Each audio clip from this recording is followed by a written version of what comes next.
notre part d'ombre.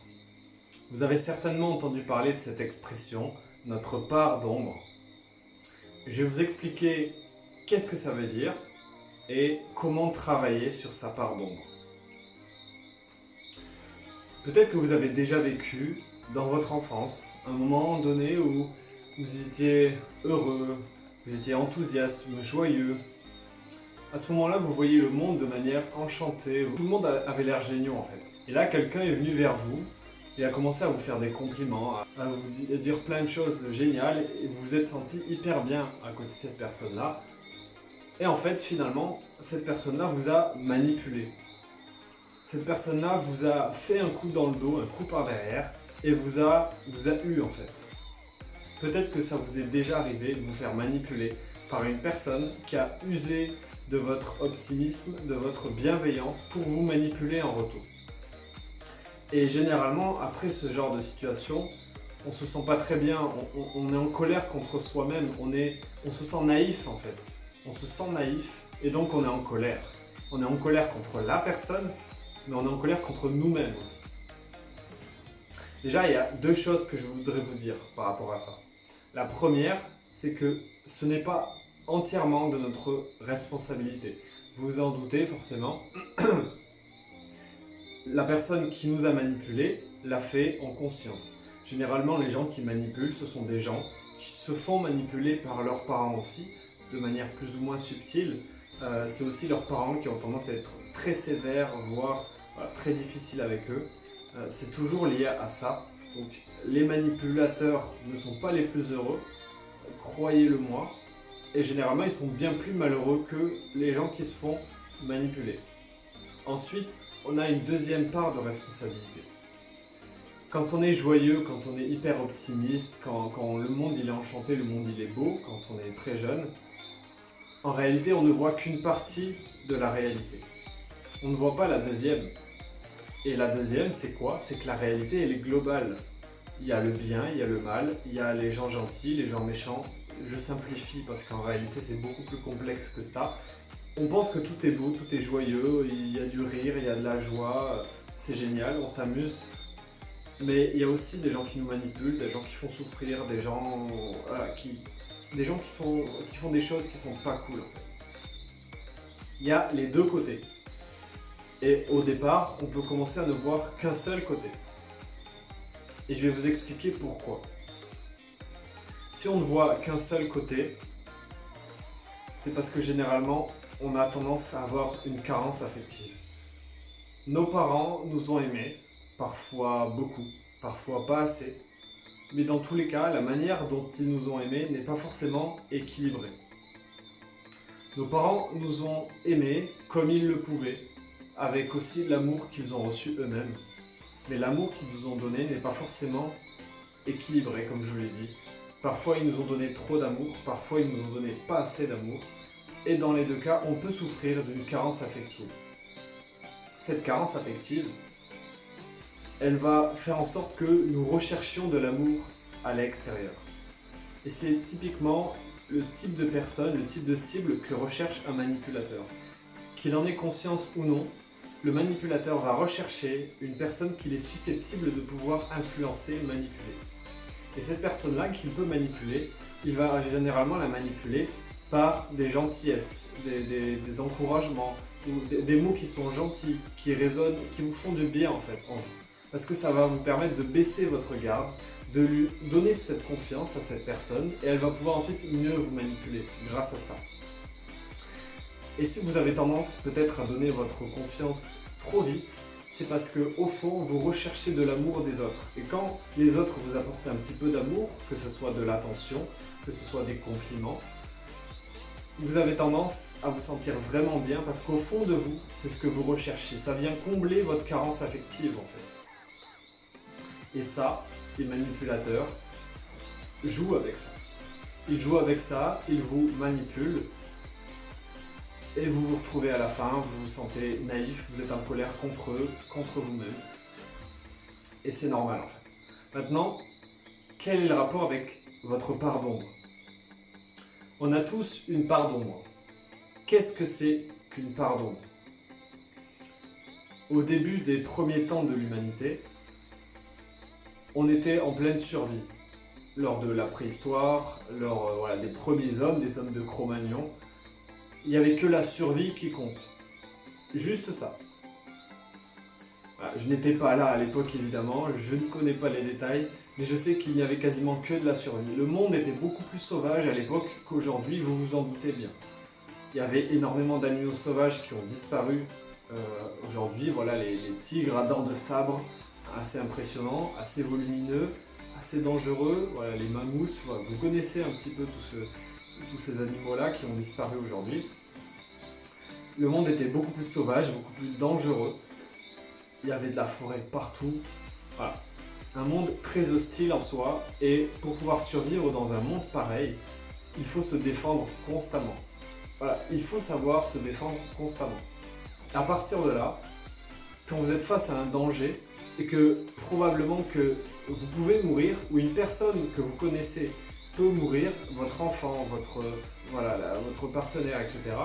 Je parle toujours à la préhistoire. Vous allez faire ressortir votre rage, votre colère, votre détermination, parce que vous ne voulez pas mourir, vous ne voulez pas que les personnes qui vous sont proches, qui vous sont chères, meurent. Donc vous pouvez être méchant, vous pouvez être agressif pour éviter que cela arrive, parce que vous voulez tout faire pour que ça n'arrive pas. Et dans la jungle, dans la nature, dans un monde sauvage, c'est la loi du plus fort. C'est le plus fort qui gagne, c'est le plus déterminé, le plus agressif qui gagne. Malheureusement, c'est ça. Et donc à ce moment-là, notre part d'ombre doit ressortir. Et il n'y a que ça qui peut nous permettre de faire en sorte que nous survivions ou que les personnes qui nous sont chères survivent. Il n'y a que ça. Si vous êtes trop gentil, les animaux vont vous bouffer. Ils n'en ont rien à faire de votre gentillesse. Rien à faire. Aujourd'hui, on n'est plus dans un monde comme ça. Vous le voyez bien autour de vous. Les dangers, comme ça, ils ne sont pas inexistants, mais ils sont beaucoup plus rares. Beaucoup plus rares. Donc on n'a pas forcément appris à faire ressortir cette part d'ombre. Le moment où on peut subir en fait des attaques, on a tendance à subir ces attaques sans arriver à pouvoir se défendre. Et croyez-moi, je suis le premier à qui ça arrive. En général, voilà, quand une personne arrive près de nous, elle nous attaque. Voilà, c'est comme si elle avait un fouet à la main, elle nous fouettait. Et nous, la seule chose qu'on arrive à faire, c'est se recroqueviller contre soi-même et subir ces coups de fouet. Et c'est horrible en fait, c'est affreux parce que déjà on se sent nul, on se sent ridicule, on se sent faible. Et en plus, on se fait agresser et on continue de se faire agresser. Et parfois, ça peut aller très loin comme ça. Ça, c'est parce qu'on n'a pas encore travaillé, on n'a pas encore fait ressortir notre rage, notre colère intérieure, notre part d'ombre intérieure. La partie méchante de nous-mêmes, la partie agressive de nous-mêmes, qui peut faire en sorte que nous nous défendons face à notre agresseur. Parce que, je vous le rappelle, quand quelqu'un vous attaque, c'est la loi du plus fort. Si vous vous laissez faire, vous êtes fini. Pour faire ressortir votre part d'ombre, vous devrez déjà prendre conscience de cette part-là en vous. On a tous une part de nous qui est méchante, qui est en colère, qui peut être agressive.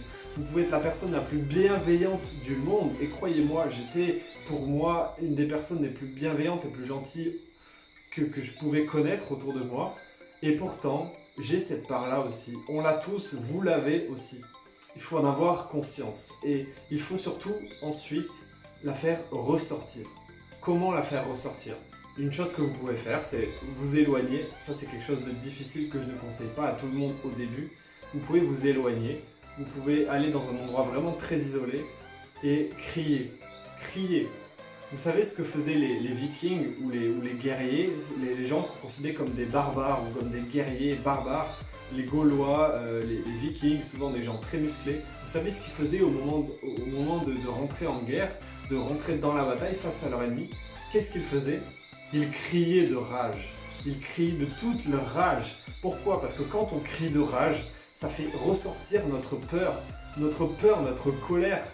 Ça fait tout ressortir. Et donc quand on ressort tout, on se sent libéré. Et plus on se sent libéré, plus on peut entrer dans la bataille sans tous ces poids en fait, sans toutes ces émotions qui font qu'on reste crispé. Si on a trop d'émotions à l'intérieur qui ne ressortent pas, on est crispé, on finit tendu. Si vous avez trop de peur et que cette peur-là ne ressort pas, elle va faire en sorte que votre corps soit crispé. Et si votre corps est crispé, vous serez tellement tétanisé de peur que vous ne pourrez plus bouger. Pour la colère, c'est pareil. Si vous ne faites pas ressortir votre colère va vous tétaniser sur place et vous allez subir et ne pas pouvoir vous défendre. Ces émotions, elles ont leur place et elles font partie de votre part d'ombre. Généralement, les personnes qui n'arrivent pas à faire ressortir leur part d'ombre, c'était mon cas avant, c'est que notre cerveau a fait une association, a fait une mauvaise association. Elle a vu des personnes qui étaient méchantes, qui ont fait des choses en tout cas qui étaient méchantes. Et donc on a associé le fait d'être agressif, le fait d'être en colère, le fait de faire ressortir ces émotions-là, ces émotions de colère, d'agressivité, on a associé ça à des personnes méchantes. Et donc, comme notre cerveau, comme nous-mêmes, consciemment ou inconsciemment, on n'a pas envie de devenir méchant, eh bien on va refuser les comportements qui pour nous résultent d'une personne méchante. Donc on ne fera pas ressortir notre colère, on ne fera pas sortir notre rage, notre agressivité, et on va la laisser à l'intérieur de notre corps. Et c'est comme ça que le jour où une personne là arrive, eh bien on subit et on n'arrive plus à rien faire. Ce qu'il faut comprendre, c'est que on a tous cette part-là en nous, et c'est pas parce que ces parts-là existent en nous que on va les laisser se libérer et qu'on ne va pas arriver à les contrôler. Généralement, quand on est quelqu'un de bienveillant, on peut faire ressortir ces émotions-là et on peut arriver à les contrôler. On peut y arriver, on a tous cette capacité à les contrôler. Et c'est pas parce que des personnes qui font des actes vraiment très méchants, ces personnes-là ne se retiennent pas, font beaucoup de méchanceté en toute impunité, ne se retiennent pas sans aucune culpabilité. C'est pas parce que ces personnes-là sont comme ça que vous allez devenir comme ça si vous faites ressortir vos parts d'ombre. Non, non, non. Vous pouvez être méchant face à quelqu'un qui vous traite mal. Vous pouvez être agressif face à quelqu'un qui vous traite mal. C'est normal. C'est tout à fait normal et c'est juste en fait. La personne n'a pas à vous traiter mal. Maintenant, comment faire ressortir sa part d'ombre? Je vous ai déjà donné quelques indices. Vous pouvez aller dans la nature, crier un bon coup, faire ressortir votre rage, votre colère.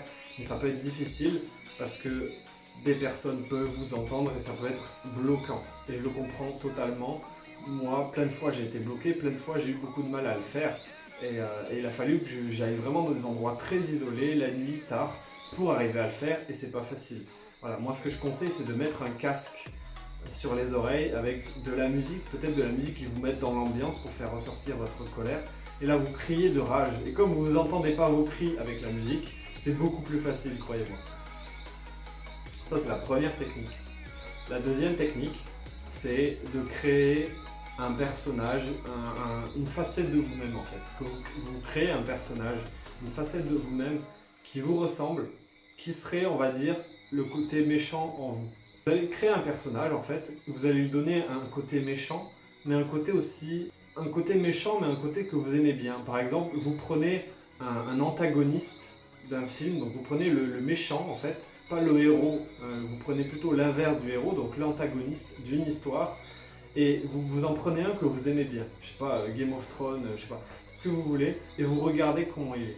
Et là vous verrez que ce personnage-là, ça peut être une facette de vous-même.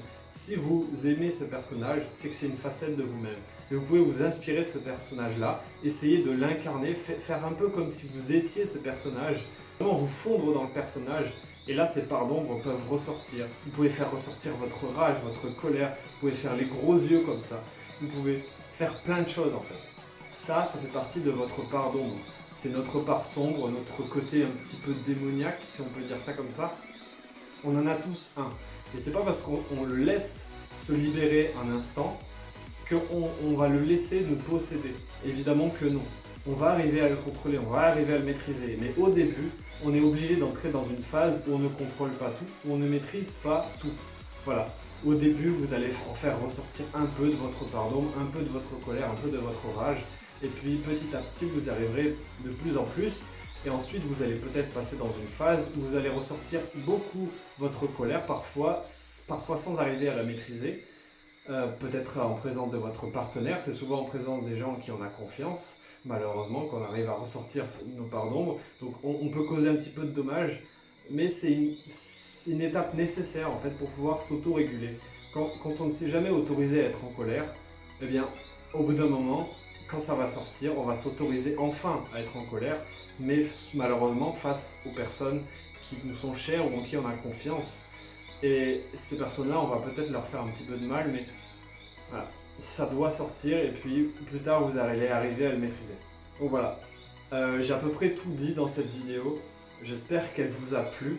Évidemment, si vous voulez travailler votre part d'ombre de manière efficace avec quelqu'un qui vous accompagne, je suis la personne pour vous. Je suis coach en développement personnel, je m'appelle Axel Godinet et je suis une personne qui s'occupe de travailler notamment la part d'ombre.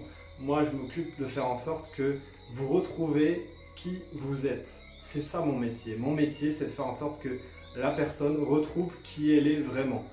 Moi, je pars du principe qu'on a tous ce guerrier en nous, cette part de guerrier, on a tous ce côté déterminé en nous, on a tous ce côté affirmé en nous, on a tous ce côté confiant en nous, on a tous une part de guerrier en nous, on a tous aussi une part de génie en nous, et toutes ces parts-là extraordinaires qui sont en nous, on a tendance à ne pas arriver à toujours les faire ressortir. Pourtant, c'est des parts qui sont en nous, qui existent et qui sont là. Moi, mon but, c'est de faire en sorte que vous arrivez à faire ressortir ces parts de vous pour que vous arriviez à incarner qui vous êtes vraiment. Ça, c'est mon métier. Je travaille sur le système énergétique pour pouvoir régler tout ça. Notre système énergétique, évidemment, il est composé de nos croyances, de nos manières de fonctionner, de nos modes de pensée, de notre manière de faire fonctionner nos émotions, de plein de choses, de notre santé, de notre énergie aussi, l'énergie que l'on vibre au niveau spirituel. Voilà.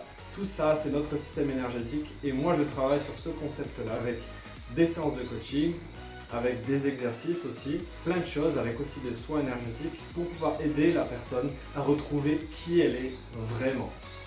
Ça, c'est le cœur de mon métier et je sais qu'à partir du moment où on est vraiment soi-même, pleinement, toutes nos plus belles qualités ressortent. On est beaucoup plus intelligent, on est beaucoup plus confiant, beaucoup plus affirmé, beaucoup plus attirant aussi. On est pleinement nous-mêmes et on n'a plus toutes ces peurs qui nous bloquent. Et en fait, on peut vraiment s'aimer au final quand on est vraiment soi-même. C'est difficile de s'aimer profondément quand on est une personne qui n'est pas vraiment nous-mêmes. Quand on est aligné profondément avec qui on est, eh bien on ressent facilement de l'amour pour soi-même parce qu'on se reconnaît enfin. Et ça, c'est ce que la plupart des gens attendent sur cette terre. Ne recherchez pas l'amour à l'extérieur, ne recherchez pas toutes ces choses à l'extérieur. Vous allez toujours être déçu, il va toujours vous manquer quelque chose, vous allez toujours vous sentir dépendant de l'extérieur.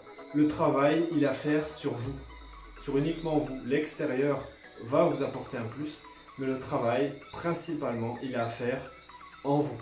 Donc, si vous voulez me contacter, vous pouvez joindre le lien dans la description. Voilà, on pourra réserver un appel ensemble, une discussion ensemble. Je pourrai vous présenter plus profondément ce que je fais, on pourra discuter, parler de vous, parler de ce qui vous bloque le plus. Merci d'avoir regardé cette vidéo. J'ai pris plaisir à le faire, c'était le sujet du jour, le sujet auquel j'ai pensé aujourd'hui, ce soir même. Là vous le voyez, je suis dans ma cuisine parce que l'éclairage il est de meilleure qualité que dans mon salon. Et voilà, je vous dis à bientôt et prenez soin de vous.